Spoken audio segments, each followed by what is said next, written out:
इस वीडियो में हम सीबीएसई क्लास 10 साइंस का 2024 में जो साइंस का एग्ज़ाम हुआ था हिंदी मीडियम बच्चों के लिए, उसका जो क्वेश्चन पेपर है उसका सॉल्यूशन हम देखेंगे। ये 2024 में जो एग्ज़ाम हुआ था और ये इसका पेपर कोड है। अब हम इसमें देखना शुरू करते हैं वन बाय वन एक एक क्वेश्चन को। देखिए, सीबीएसई में प्रीवियस ईयर क्वेश्चन पेपर का भी बहुत बड़ा रोल है। बहुत से क्वेश्चंस जो हैं एज इट इज़ पूछे गए हैं, रिपीट होते हैं, तो आप अपनी तैयारी को और बेहतर कर सकते हैं। तो इसलिए इस वीडियो को भी आप ध्यान से देखिए। सबसे पहले खंड क में हम बात करते हैं प्रश्न 1 की।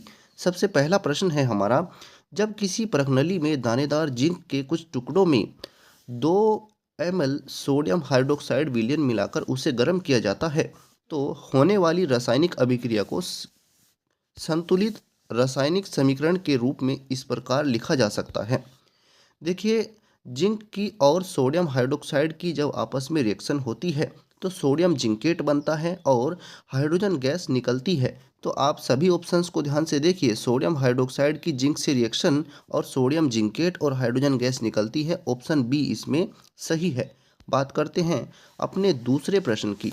दूसरा प्रश्न है हमारा, निम्नलिखित में से एक वियोजन यानी अपघटन अभिक्रिया चुनिए जिसमें वियोजन के लिए ऊर्जा का स्रोत प्रकाश हो। तो यहाँ पर ऊर्जा का स्रोत प्रकाश है, तो ये ऑप्शन सी को आप ध्यान से देखिए। जब सिल्वर ब्रोमाइड को धूप में रख दिया जाता है, सूर्य के प्रकाश में रख दिया जाता है, तो ये अपघटित हो जाता है और ये सिल्वर और ब्रोमीन में बदल जाता है और इसकी वजह से ही इसका ग्रे कलर हमें दिखाई पड़ता है।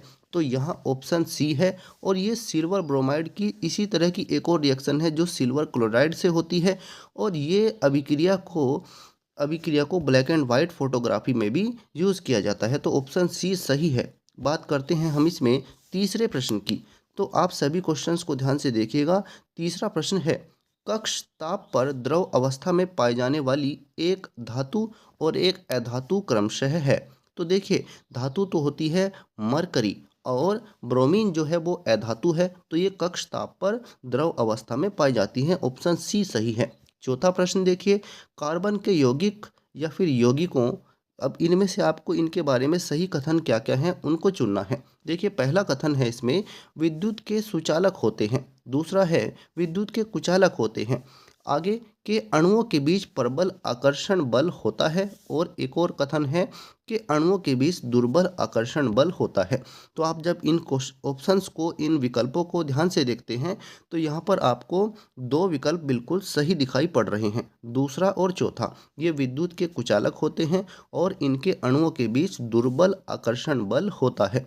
तो दो विकल्प सही हैं, विकल्प 2 और विकल्प 4, यानी आप ऑप्शन सी को चुनेंगे। यहाँ ये सी विकल्प इसमें सही है। बात करते हैं हम अपने पांचवें प्रश्न की। पांचवा प्रश्न है, नीचे दिए गए यौगिकों पर विचार कीजिए। अब आपको इन यौगिकों पर विचार करना है। विचार करने के बाद इनमें से किस यौगिक के क्रिस्टलीय रूप में एक अणु में क्रिस्टलन जल के अणुओं की संख्या अधिकतम है। तो यहाँ पर आपको अधिकतम क्रिस्टलन जल के अणुओं की संख्या बतानी है, इनमें से किस में सबसे ज़्यादा है। तो आप जब इन सभी को ध्यान से देखते हैं तो आप देखिए, जो हमारा सोडियम कार्बोनेट होता है, सोडियम कार्बोनेट, इसमें 10 अणु क्रिस्टलन जल के होते हैं। इसी तरह से हम अगर सभी को ध्यान से देखते हैं तो ऑप्शन डी हमारा इसमें सही है। Na2CO3 सोडियम कार्बोनेट, इसके साथ में 10 होते हैं क्रिस्टलन जल के अणु, बाकी किसी के साथ में भी 10 नहीं होते हैं। जैसे ये कैल्शियम सल्फेट है, ये जिप्सम बनता है, इसके साथ में 2 ही होते हैं।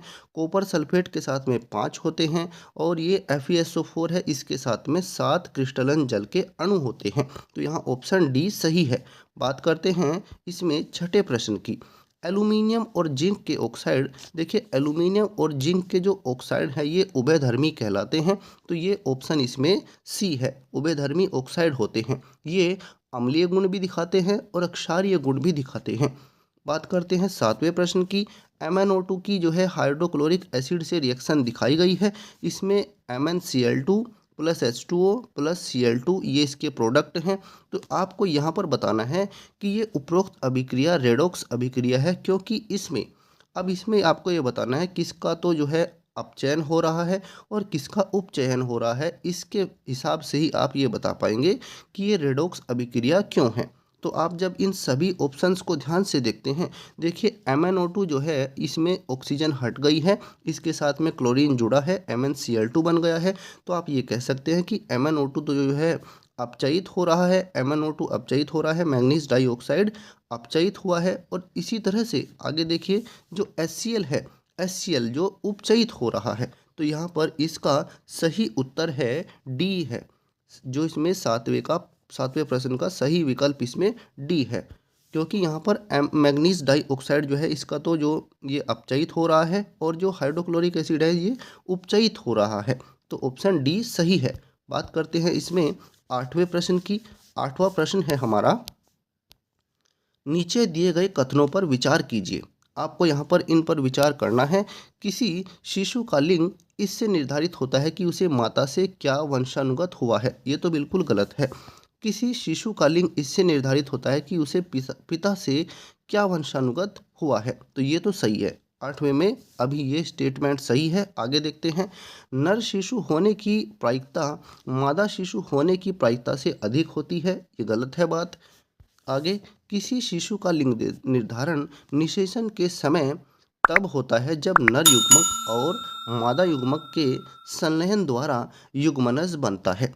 जब आप इन सभी विकल्पों को ध्यान से देखते हैं तो आपका इसमें 2 कथन सही हो गए हैं। 8वें में दूसरा और चौथा ये दोनों कथन सही हैं। तो इसलिए आप इसका सही उत्तर चुनेंगे बी विकल्प इसका सही है, दूसरा और चौथा। आगे बात कर लेते हैं हम अपने 9वें प्रश्न की। गुणसूत्र आनुवांशिक सूचना को जनकों से अगली संतति तक ले जाते हैं। तो जो गुणसूत्र होते हैं वो आनुवांशिकों से अगली संतति तक ले जाते हैं। एक तो ये स्टेटमेंट है। दूसरा स्टेटमेंट देखिए, किसी जंतु कोशिका के केंद्रक के भीतर धागे नुमा संरचना होती है। तीसरा, मानव जनन तंत्र में सदैव युग्मों में विद्यमान होते हैं। इसके आगे, कोशिका विभाजन में सम्मिलित होते हैं। तो गुणसूत्रों के बारे में आपको ये विचार करके देखना है कि इनमें से सही कथन कौन कौन से हैं। तो इसमें आप पहले कथन को देखिए, आनुवांशिक सूचना को जनकों से संतति तक ले जाते हैं। एक तो ये इसमें सही विकल्प है, ये स्टेटमेंट इसका सही है। आगे देखते हैं हम इसमें, अब चौथे को देखिए, कोशिका विभाजन में सम्मिलित होते हैं, ये भी बिल्कुल सही है। तो 1 और 4 ये इसमें 2 कथन सही दिए गए हैं। तो इसमें आप पहला और चौथा इसके हिसाब से अपना जो सही आंसर है डी, 9वें का डी सही है। आगे बात करते हैं हम अपने 10वें प्रश्न की। किसी तंत्रिका का वह स्थल जहां विद्युत आवेश रासायनिक सिग्नल में परिवर्तित होता है उसे कहते हैं। तो इसका जो सही उत्तर है वो होता है तंत्रिका पेशीय संधि। इसको तंत्रिका पेशीय संधि कहते हैं, क्योंकि यह वह स्थल होता है जहां विद्युत आवेश रासायनिक सिग्नल में परिवर्तित होता है। तो इसका सही सी विकल्प सही है। बात करते हैं हम अपने अगले प्रश्न की। प्रश्न 11वां है हमारा। सभी क्वेश्चंस को आप ध्यान से देखते जाइएगा। रंध्र तब बंद होता है जब, अब रंध्र जो होते हैं वो कब बंद होते हैं? देखिए, जब एक तो उसको कार्बन डाइऑक्साइड की ज़रूरत नहीं होती है, पौधे को कार्बन डाइऑक्साइड की ज़रूरत नहीं होती है। दूसरा, वो तब भी बंद होते हैं जब द्वार कोशिकाओं से पानी बाहर चला जाता है। तो इसमें आपके 2 कथन सही हैं। एक तो ये, प्रकाश संश्लेषण के लिए कार्बन डाइऑक्साइड की आवश्यकता नहीं होती है। दूसरा कथन है एक और इसमें, जब द्वार कोशिकाओं से पानी बाहर चला जाता है। तो 2 और 3 ये दोनों कथन सही हैं। तो आपका आंसर हो गया है इसमें सी, 11वें का सी विकल्प सही है। बात करते हैं 12वें प्रश्न की। किसी बिंब को किसी उत्तल लेंस के सामने कितनी दूरी पर रखा जाना चाहिए ताकि पर्दे पर बिंब के समान साइज का प्रतिबिंब प्राप्त हो? देखिए, समान साइज का प्रतिबिंब प्राप्त करने के लिए हमें लेंस की फोकस दूरी की 2 गुनी दूरी पर बिंब को रखना पड़ेगा। तो इसमें सी विकल्प सही है। देखते हैं 13वें प्रश्न को। मानव नेत्र का लेंस निकाय किसी प्रकाश सुग्राही पर्दे पर प्रतिबिंब बनाता है जिसे कहते हैं। तो जो प्रतिबिंब बनता है तो उसको रेटिना कहते हैं। जिस पर्दे पर प्रतिबिंब बनता है उसको रेटिना या दृष्टिपटल कहते हैं। बात करते हैं इसमें 14वें प्रश्न की। किसी धारावाही परिनालिका के भीतर उत्पन्न चुंबकीय क्षेत्र का पैटर्न होता है। तो ये चुंबकीय क्षेत्र का जो पैटर्न होता है ये इस टाइप का होता है। ये बिल्कुल जो है एक समान चुंबकीय क्षेत्र बनता है धारावाही परिनालिका के भीतर। तो ये उसी तरह से होता है जैसे बार मैग्नेट के अंदर होता है। तो विकल्प ए सही है। बात करते हैं अब हम अपने 15वें प्रश्न की। 15वां प्रश्न है हमारा, निम्नलिखित में से वह आहार श्रृंखला पहचानिए जिसका द्वितीय पोषी स्तर का जीव विलुप्त है।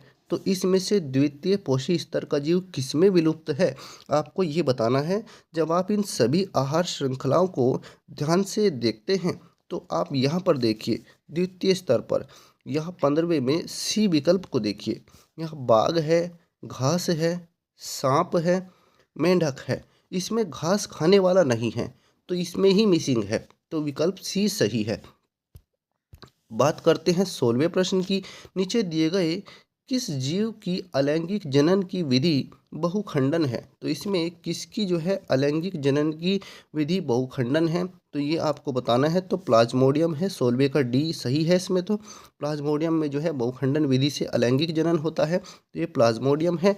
अब ये यहाँ पर जो है कथन, अभिकथन और कारण के प्रश्न आ गए हैं। अब इसको देखिए प्रश्न 17वां ध्यान से देखिए। जब जिंक नाइट्रिक अम्ल से अभिक्रिया करता है तो हाइड्रोजन गैस नहीं निकलती है। आगे कहता है कारण दिया है, नाइट्रिक अम्ल अभिक्रिया में उत्पन्न हाइड्रोजन गैस को उपचयित करके पानी बनाता है और स्वयं अपचयित हो जाता है। तो इसमें तो ये अभिकथन भी सही है, कारण भी सही है, तो ये इसकी सही व्याख्या करता है। तो आप इसका ऑप्शन ए चुनेंगे। ऑप्शन ए सही है 17वें प्रश्न का। 18वां प्रश्न है, अभिकथन को देखिए। किसी आहार श्रृंखला के उच्चतम पोषी स्तर के जीवों में हानिकर रसायनों का संग्रहण अधिकतम होता है। कारण दिया है, फसलों को रोगों और पीड़कों से बचाने के लिए उन पर हानिकर रसायनों का छिड़काव किया जाता है। तो यहाँ पर अब हम इन दोनों को स्टेटमेंट को देखिए, अभिकथन और कारण को जब ध्यान से देखते हैं तो ये अलग अलग तो सही हैं। ऊपर तो यहाँ पर जो है इसमें अधिकतम संग्रहण होता है हानिकर रसायनों का, इसकी बात हो रही है। और नीचे जो है रसायनों का छिड़काव किया जाता है फसलों पर उन्हें रोगों से बचाने के लिए, इसकी बात हो रही है। तो ये दोनों अलग अलग ठीक हैं पर व्याख्या नहीं करता है ये इसकी, इसलिए इसमें आप बी ऑप्शन को चुनेंगे। 18वें का बी ऑप्शन सही है। अब हम बात करते हैं इसमें 19वें प्रश्न की। तो इसमें जो हमारा 19वां प्रश्न है, 19वें प्रश्न को आप ध्यान से देखिए। स्थलीय जीवों की तुलना में जलीय जीवों की श्वसन दर अधिक तीव्र होती है, ये बात सही है। आगे बात करते हैं, वायु में ऑक्सीजन की मात्रा की तुलना में पानी में घुली ऑक्सीजन की मात्रा बहुत अधिक होती है, ये गलत है। वायु में तो ज़्यादा होती है ऑक्सीजन, पानी में कम होती है, तो ये गलत हो गया है। और ये इसमें अभिकथन इसका सही है, तो इसलिए आप इसका सी ऑप्शन चुनेंगे। ऑप्शन सी सही है। 20वां प्रश्न है, इंद्रधनुष आकाश में सूर्य के प्रकाश का प्राकृतिक स्पेक्ट्रम होता है, ये तो सही है। आगे बात करते हैं इसमें, इंद्रधनुष तभी बनता है जब आकाश में सूर्य सिर के ऊपर होता है तथा वायु में जल की सूक्ष्म बूंदें भी उपस्थित होती हैं, ये गलत है इसमें। तो इसमें एक ही ये अभिकथन सही है, कारण गलत है, तो इसका भी आप सी ऑप्शन चुनेंगे।